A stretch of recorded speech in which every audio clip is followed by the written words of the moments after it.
Le convoyage des pèlerins ivoiriens entamé depuis le lundi dernier se poursuit. Les hôtes d'Allah se préparent bien sûr à effectuer le 5e fondement de l'islam. Quel est le sens justement des étapes donc du Hajj, les activités qui se déroulent donc là-bas en Terre Sainte?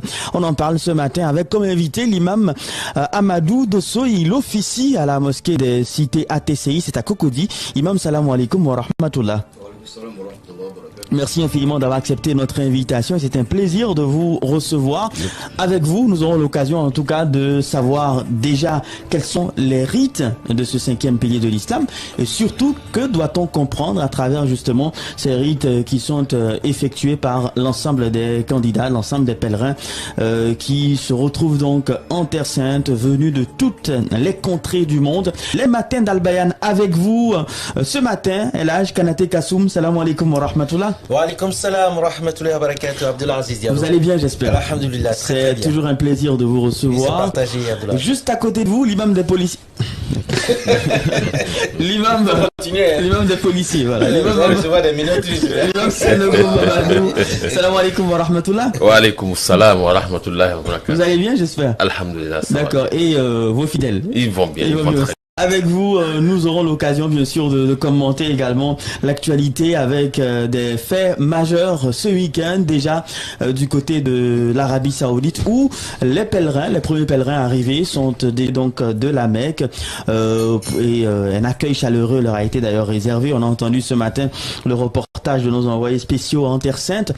Et nous commençons tout de suite bien sûr par l'actualité commentée. Et je vous le disais d'entrée, les départs du contingent ivoirien pour le Hajj 2024 se poursuivent alors que les vols 11 et 12 convoqués aujourd'hui à la grande mosquée de la Riviera Golfe sont attendus à partir de demain matin à Médine. Leurs prédécesseurs sont progressivement à la Mecque.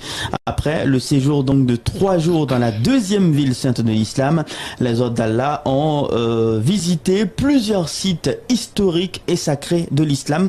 Imam Sango Amadou, c'est vrai que je parle sous votre contrôle, hein, l'étape de Médine ne fait pas partie des rites je veux dire obligatoires du Hajj. Pourquoi alors passer par Médine? C'est quoi l'importance de cette étape de Médine et surtout qu'est-ce qu'on doit retenir de cette étape, imam? Bismillah wa salatu wa salam ala rasulillah. Médine, le passage des pèlerins à Médine n'est pas obligatoire, mais il est important. D'accord. Dans la mesure où c'est là que le prophète Muhammad sallallahu alayhi wa sallam a terminé sa vie. Oui.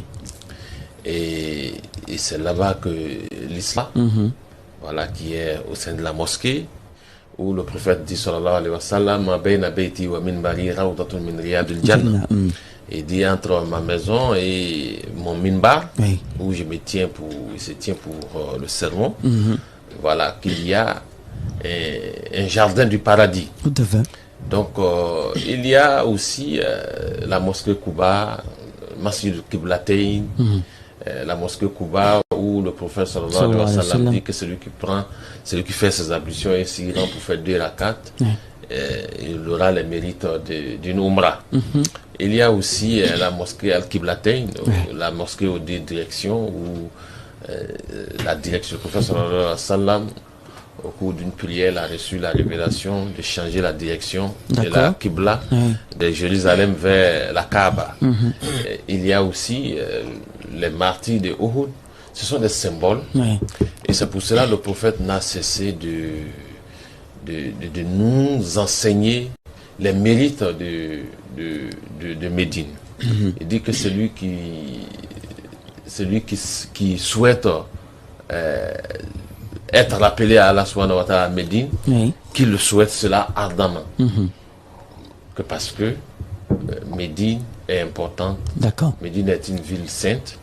Et il dit aussi que Médine est gardée et encerclée par Allah subhanahu wa ta'ala, au point que le jour de la résurrection, il n'aura pas, Dajjal n'aura pas la possibilité d'y rentrer.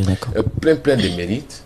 C'est pour cela il est important pour les pèlerins d'y séjourner et aller passer quelques jours voilà, et passer sur les traces du messager de l'islam et savoir comment est-ce que le prophète et ses compagnons ont œuvré pour que vraiment l'islam rayonne, l'islam connaisse vraiment un essor et que l'islam que nous pratiquons aujourd'hui nous est parvenu avec à partir de leurs labeurs, à partir de leurs efforts. Donc c'est pour cela Médine est important. Mais bien qu'il n'étant pas obligatoire, mais c'est important. Parce que la toucha d'Olihal, voilà, le prophète dit la toucha d'Olihal, il a salasat masajid. Il dit si on a la possibilité de se rendre, de faire son bagage et aller visiter des mosquées, c'est bien les 3 mosquées, dont la mosquée de Médine. D'accord. Voilà, la mosquée de Makkah et puis Jérusalem. Ok. Imam Amadou Dosso, justement, l'imam a dit entre autres qu'il y a la tombe du prophète Mohammed sallallahu alayhi wa sallam. On voit bien sûr des personnes venir saluer le prophète sallallahu alayhi wa sallam. C'est quoi le sens de cette salutation et surtout parfois on entend certains commentaires, certains qui disent que les musulmans adorent leur prophète Mohammed sallallahu alayhi wa sallam, subhanallah. Mais qu'est-ce que vous dites ce matin? C'est quoi le sens justement de cette salutation de la tombe du prophète? Alors,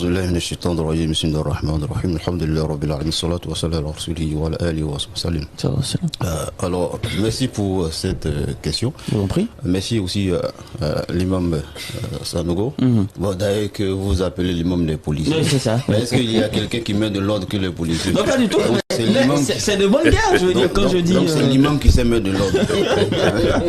Mais est-ce que l'imam des policiers est un policier? Mais écoute, c'est un imam. Il est aumônier.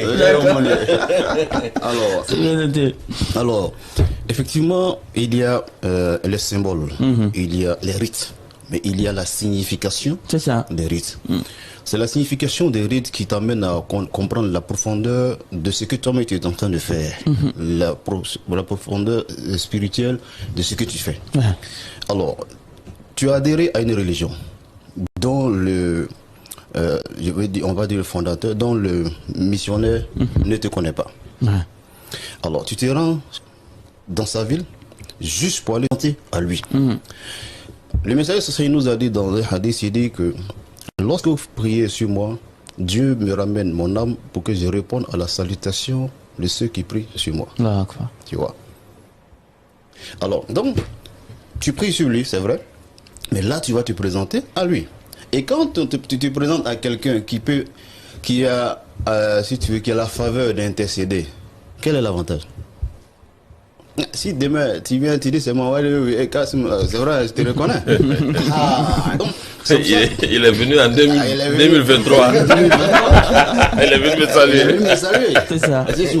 Donc, le sens de la visite à Médine, c'est ça. On va se présenter au messager sallallahu alayhi wa sallam.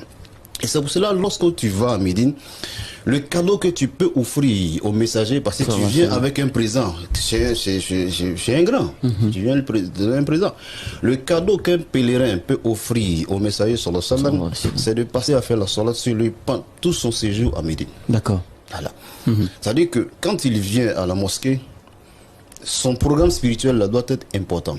Et ça, je le dis, moi, en tout cas, j'ai formé mes fidèles à cela, je leur ai dit, ce qui fait la différence entre vous et les autres, c'est votre programme spirituel. C'est pas les visites. D'accord. Les visites touristiques, c'est vrai, c'est bon, c'est les symboles, mais il n'y a pas de bénédiction à aller regarder Bakia. Il n'y a pas de bénédiction à aller voir la tombe de Hamza. Il n'y a pas de bénédiction à aller voir. Voilà. Mais c'est important d'aller les voir, mais il ne faut pas passer son temps à ça. D'accord. Voilà, il ne faut pas qu'à chaque fois quand il y a un convoi de visite, Ziyara, tu n'as pas dit. Ah non, pas du tout. Si tu l'as fait une seule fois, ça va. Mais le reste, tu es venu pour qui? Tu es venu pour le messager sallallahu alayhi wa sallam. Donc tu passes ton temps à faire des bénédictions pour lui. Donc la salat sur le prophète sallallahu alayhi wa sallam. Ok, imam, justement, par rapport à cette visite au prophète sallallahu alayhi wa sallam, est-ce qu'on lui adresse des bénédictions? Est-ce qu'on lui adresse des doigts? Parce que très souvent on entend certains dire au prophète, faire des doléances, il faut faire ceci pour moi. Est-ce que ça, islamiquement, c'est permis? Alors vous savez, l'islam dans sa démarche vise à connecter l'individu à Dieu, conserver la confiance en Dieu. C'est pour cela qu'il a d'abord dit que le messager social